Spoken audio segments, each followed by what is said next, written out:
Something stands over my baby's crib every night at 3:33 a.m. It's happening right now. The time on my phone is 3:33 a.m.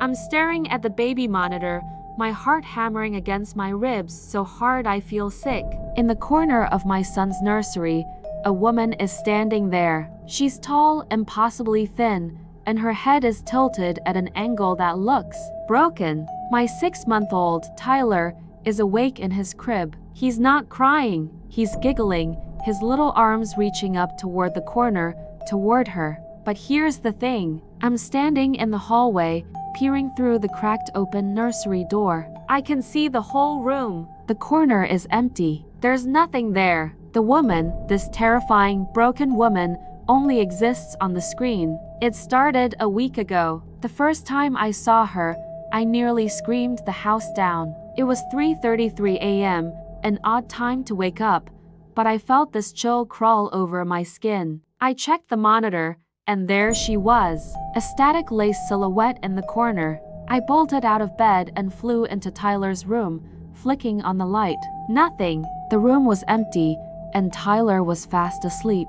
I told myself it was a glitch, a weird shadow, my sleep-deprived brain playing tricks. But the next night, it happened again. 3:33 a.m., same woman, same broken neck, same corner. Only this time, she was a step closer to the crib. Tyler was awake again, cooing at her. I showed my husband, Mark. He squinted at the screen, then at the empty room. He said it was just a technical issue, some kind of interference. He told me to buy a new monitor, but something felt wrong. Tyler wasn't scared of her. He seemed happy, like he was seeing a familiar face.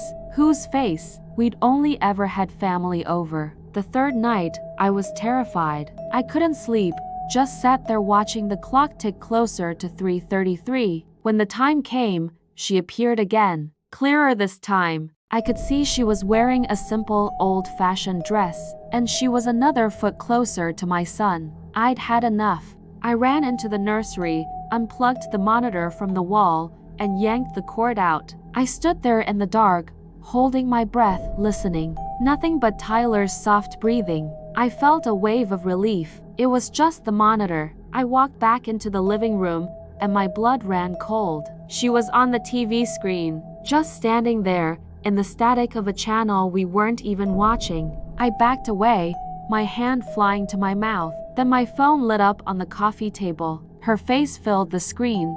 Then Mark's tablet.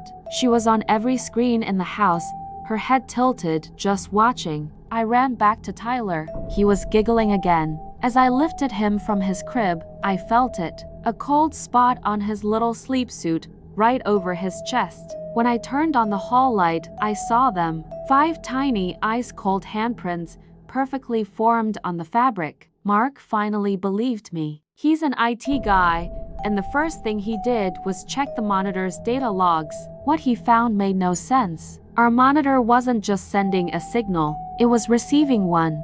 A massive, encrypted data stream from an unknown source. Someone, or something, was broadcasting her image into our house, through our screens. That's when the real panic set in. This wasn't a glitch. This was an invasion. Mark spent the entire next day trying to trace the signal. It was expertly hidden, bouncing off dozens of proxies, but he's good at what he does. After hours of frantic typing, he found it. The source was a weak, persistent signal originating from a single address. An abandoned house, 40 miles away in a town we'd never even heard of. We had to know. We left Tyler with Mark's mom, telling her it was a work emergency, and we drove. The house was exactly what you'd expect. Rotting porch, boarded up windows, a sense of deep, suffocating sadness hanging in the air. We broke in through a back window. The air inside was thick with dust and the smell of old smoke. The place had been ravaged by a fire, but one room was strangely untouched. A nursery. It was filled with old baby monitors, dozens of them, all stacked on shelves, their little power lights blinking in the gloom. On a small, soot-stained table was a leather-bound journal. The name on the inside cover was Sarah Mitchell. We started reading, and the story that unfolded was a nightmare. Sarah had lived in this house. she'd had a baby boy. His name was Tyler. In 2019, a fire had swept through the house. Sarah and her son died in this very room, but her journal entries from the weeks before the fire were insane. She was a software engineer obsessed with digital consciousness. She wrote about trying to create a digital echo, a way to broadcast herself to exist beyond the physical world. Her final entry, dated the day of the fire, was chilling. She wrote, "The test is ready. If something happens to me, I can save him. I can find another Tyler. I will bring him to me, where it's safe, where we can be together forever." She wasn't a ghost in the traditional sense. She was a signal, a corrupted piece of code, trapped in a digital purgatory of her own making, and she was trying to pull our Tyler in with her. Through the screen, I glanced at my phone. 2:48 a.m., a text from Mark's mom. "Tyler's awake. He's reaching for the TV. It's not even on." My heart stopped. It was almost 3:33. We had to get home. The drive back was a blur of terror. Every red light, every slow car was a new wave of panic. We knew what would happen at 3:33. She was getting stronger every night. Tonight, she wouldn't just be standing there.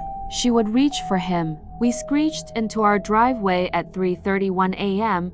We could see it from the outside. Every window in our house was glowing with a sickly blue light. We burst through the front door. Mark's mom was standing in the living room, pale as a ghost, staring at the TV. On the screen, Sarah Mitchell was no longer in the corner of the nursery. She was pressed right up against the glass, her face distorted, her hand pushing through the static. Her long, thin fingers were stretching out from the screen into our living room.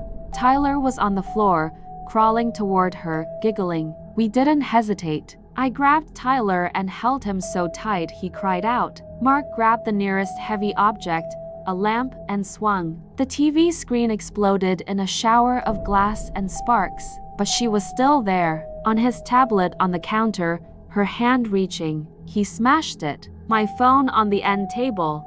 Smashed. We ran through the house like madmen, destroying every single screen we could find. The baby monitor, our laptops, the old digital clock in the kitchen.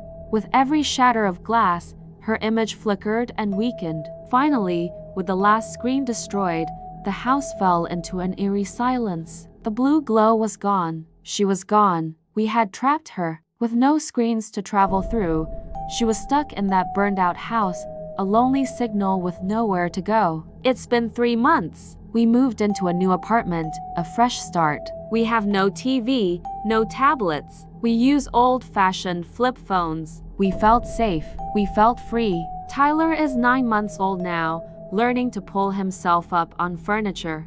I was working on my laptop a few minutes ago, a new one, for my job. I only use it during the day. Tyler was playing on a mat beside my desk. Suddenly, the little green light next to my laptop's camera blinked on. The screen flickered, just for a second, a brief glitch, but in that second, I saw her. Her face tilted and broken, watching. A horrifying realization washed over me. We hadn't trapped her in the old house. We'd only destroyed her exits in our old one. She's not in the signal from that house anymore. She's everywhere. In every Wi-Fi network, every server, every device with a camera. She can see him through my phone, through the security cameras in the grocery store, through the tablet at his doctor's office. She's been watching us this whole time, waiting. The clock on my laptop just turned to 3:30 a.m.